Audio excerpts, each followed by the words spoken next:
All right, all right, all right. Welcome to another edition of You Can't Make This Shit Up. Your hosts, David and Danielle. Welcome, Hi. Danielle. Hi. Thanks for This having me. You are most welcome. This is your first co-hosting of You Can't Make This Shit Up. Welcome to the show. Thank you. We are going to jump right into it here. Jennifer Crumbley, the mother of Michigan school shooter Ethan Crumbley, testified in her own defense. And as her lawyer stated, that this manslaughter, excuse me, let's do this over again. Jennifer Crumbley, the mother of Michigan school shooter Ethan Crumbley, testified in her own defense as her manslaughter trial ended with a guilty verdict. The trial is a rare case of parents being charged in connection to a child's mass shooting. Has this trial tested the limits of parental accountability for their children's actions? There we go. Let's go, Danielle. What say you?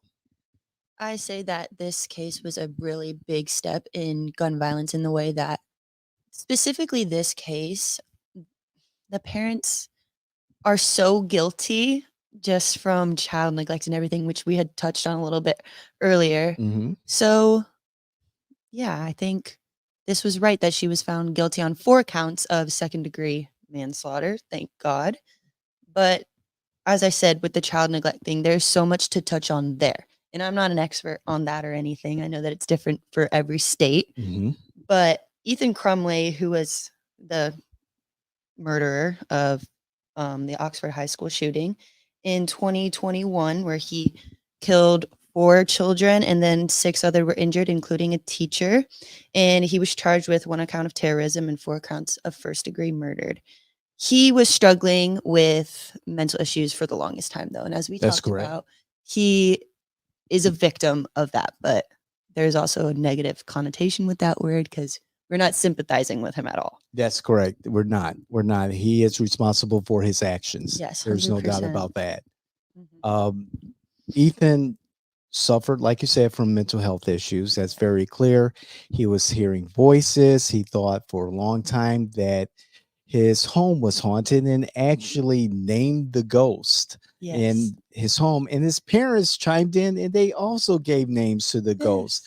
But he reached out to his parents in text messages. He reached out to his best friend saying that, his parents were failing him, that he needed the help. He needed to see a doctor.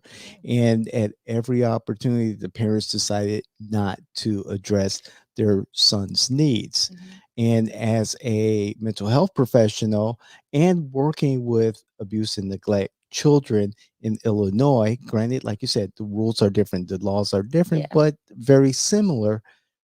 Given the opportunity, I would have granted an investigation for mental injury, for neglect against the parents, for failure to intervene in the mental health issues of their son, Ethan. And with this particular case, granted, family court has a much lower standard of proof. However, with this particular case, yes, does it test the levels of responsibility that parents have for the actions of their children, especially in a situation where other people die? I am glad this happened. I know many legal experts thought that, oh, this wasn't going to go anywhere. It went somewhere. It went with a guilty verdict against Miss Crumbley, and she didn't help herself out. No. And thank God it did, because these parents, Jennifer Crumbley and her husband, are definitely guilty. And as you were saying, he had named the ghost in his house and he had texted his friend, I'm just reading it, that his mother actually laughed at him. And that is the first one. The second, the school gave the parents 2 warnings when he was looking up ammunition on school computers. And apparently he was looking up YouTube videos of a guy shooting people. Wow. And they did nothing about that. She sent him a text message saying, I'm not mad at you. You just have to be careful. Wow. Which they can argue, she can counter with that they were going to the shooting range all the time and they were using their Second Amendment right and everything, which is fine. But on a school computer, like, with everything going on with the school shootings in the past 10 years, that is not okay. And the school has to hold some accountability ability with that too, the counselor. And in a way, doing this on the school computer, I'm sure Ethan knew Yeah. that it was being monitored. And in a way, this could be seen as A cry for help. a cry for help, Yeah. I didn't knowing even that think there will about be that. Yeah. intervention. And there's so many, when I was involved in child abuse and neglect investigations in Illinois, we would have to do an assessment of the family and how they got to a point where our investigators were involved. And looking at these assessments, we try to piece, at least I try to piece, where Mhm. there were different opportunities to intervene. How many places where things could have stopped, Mhm. things could have been addressed before we got to a point where the Department of Children and Family Services, local law enforcement were involved. Yeah. And there's so many in this particular case, just from the news Yeah. accounts, there's so many different places where an intervention may have prevented this. In particular, which you just mentioned, what occurred in school, Mhm. where was the school's responsibility? Where was the The principal and counselors. school Mhm. counselor? And then it goes from there too. That was the first one. The second warning was when he was doodling on his desk of him shooting people and there was blood everywhere. And he was literally writing, "The thoughts won't stop. I need help. Someone help Correct. me." And they called him in, the counselor did, and they called the teachers in again. However, the counselor did not specifically ask the parents to take him home. And that is a failure on the counselor's part. But the the parents should have known to take him home too. That is not normal. That is not normal for a kid to write that. Exactly. Yeah.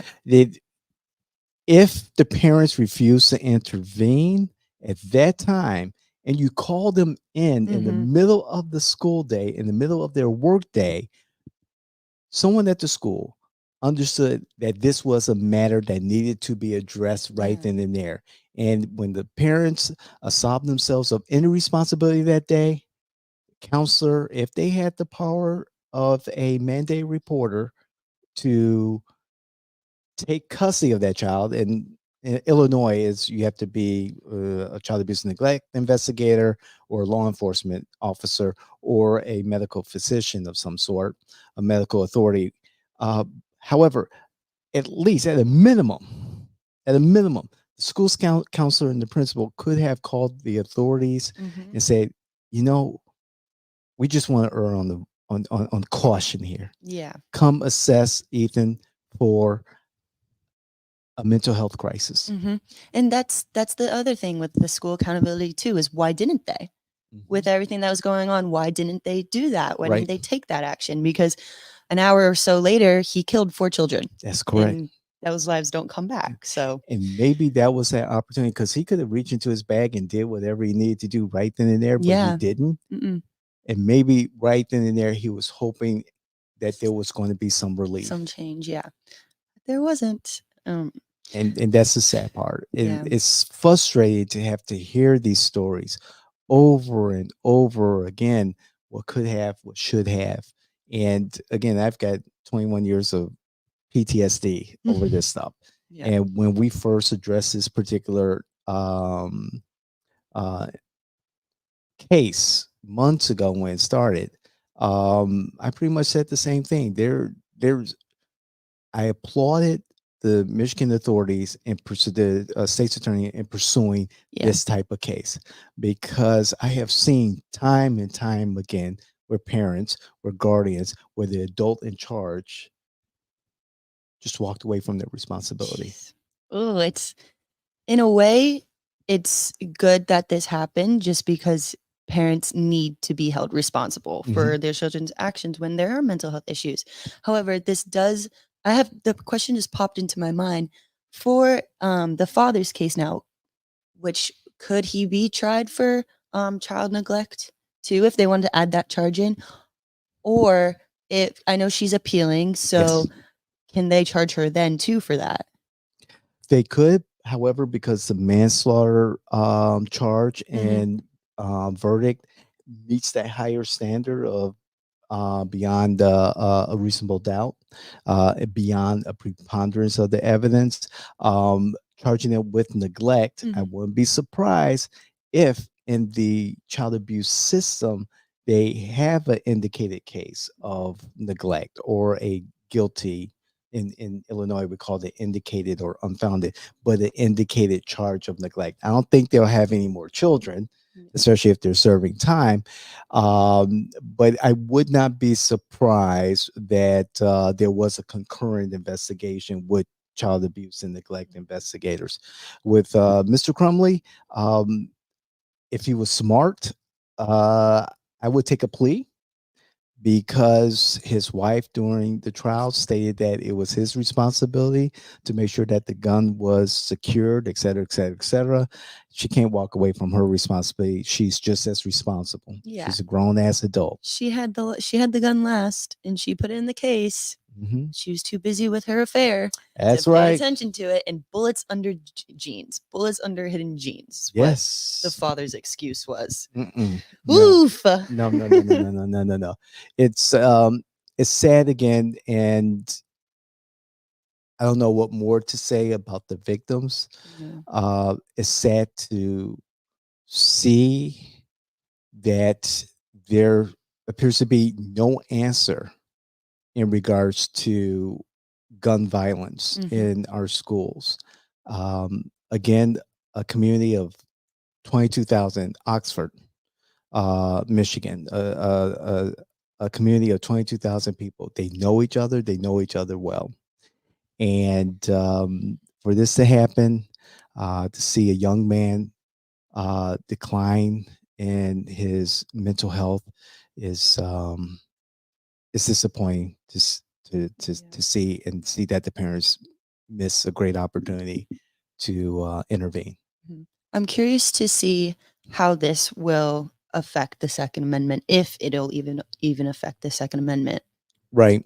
I know Kellen and I were Mhm. talking about this in our Discord chat, and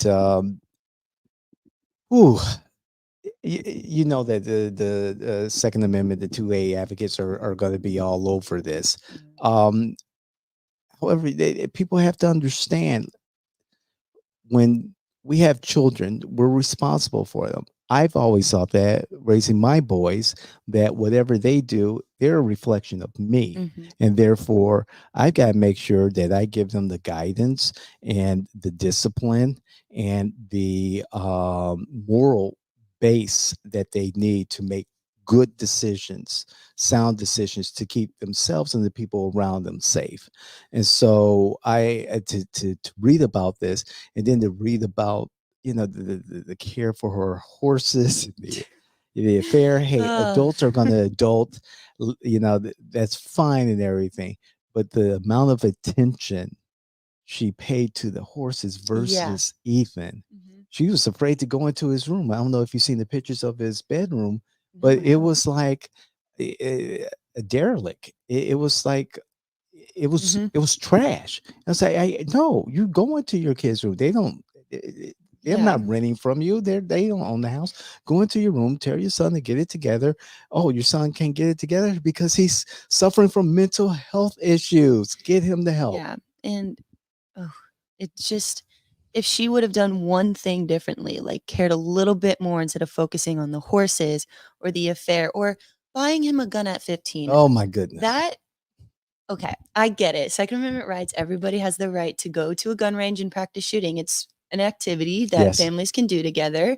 But for someone who has struggled with mental health, that the parents have known, they took it as a joke and chose to take it as a joke, they do not need to be buying a kid who is 15 a gun, a handheld gun. Yeah. And the gun safe in their house, the password was 000. Right. Are you guys crazy? That's the factory default on the gun safe. Like, what are you 000. thinking? Come on. And the cable lock, Mhm. according to the forensic experts, stated that it looked brand new. Yeah. It No. was not used. See? Wow. Talk about setting yourself up for the catastrophic failure. Mhm. it just baffles me that she even tried to plead not guilty. Oh, Like, but there were the text messages we were just talking about yes. with her partner in the alleged affair, not Right. alleged, the affair, where he testified against her. And there were text messages saying that after the shooting had just happened, she needed to flee. She needed to get out of there. Right. And that's what they did. Like, you're crazy. It was a manhunt out for them. Yeah. No. Ugh. You weren't going on vacation. No. She's trying to sell her horses to get some extra money. $6,000 could take you so far. Yeah. I don't But know. really, wow. I hope she gets even a longer sentence, honestly. Well, she faces up to 15 years in prison, and the hearing will be set for that. She is entitled to an appeal of her decision. I'd like to see what the constitutional law experts have to say in regards to the appeal. Is However, Shannon Smith still going to represent her? well, it's probably the best bet that she's got right now. And even her defense was just the fact that they were playing on the innocent mom. And then, like I was talking about earlier, the comment she made, that stupid comment in front of all of the victims' families when her computer wasn't working, she said, "I'm going to kill myself." Yeah. As a joke. But that is so inappropriate and so unprofessional in front of such a national case. Yeah. What is wrong with you? Not she didn't graduate from the top of her class, probably. And she made the comment about, I'm a busy mom too. Sometimes I don't take a shower. We need to know that. Everyone's busy. We have busy lives. But when we have children, they should be the priority. Yes. They're the reflection of us. And Ethan was not a good reflection on his parents. He needed help. And yes, he suffered. He was neglected. And to some extent, he is a victim. However, that does not absolve him of the responsibility in the deaths of his classmates. I was hope wrong. this case causes so many families and so many parents to check in on their kids. Yes. Like, that is the biggest takeaway, the positive takeaway we can take from this, and hopefully stop the shootings, because this could be stopped. Like, there was so many ways to stop this. So many. So please, we will love to hear what you have to say on this particular matter. We've been following this case for some time. If you recall, we had a prior episode in regards to this, and the verdict is in. Jennifer Crumbley, guilty of misdemeanor charges in connected to the mass shooting at Oxford High School in Michigan by her son, Ethan Crumbley, who is serving a life sentence without the possibility of parole. So please like, share, hit the notification button, join our community. You can do that by clicking the link in the description. Subscribe to our newsletter, The Informer. Thank you, Danielle, for the last edition. And Angelina. Check out our blog. Of course, comment in the comment section of all of our podcast properties. You Can Make This Shit Up, our flagship podcast, The Morning Constitution, The David Washington Show, and of course, Countertop Politics. Thank you, Aaron. Thank you, Kellen. Thank you, Angelina. Thank you, Joel. Thank you, Zach. Who else am I missing? Thank you, Jesus. I think I got everyone covered. But anyway, this is You Can't Make This Shit Up. I was about to say the David Washington Show. I'm just on a roll. You Can't Make This Shit Up with Danielle and David. We'll see you the next time. Thank you.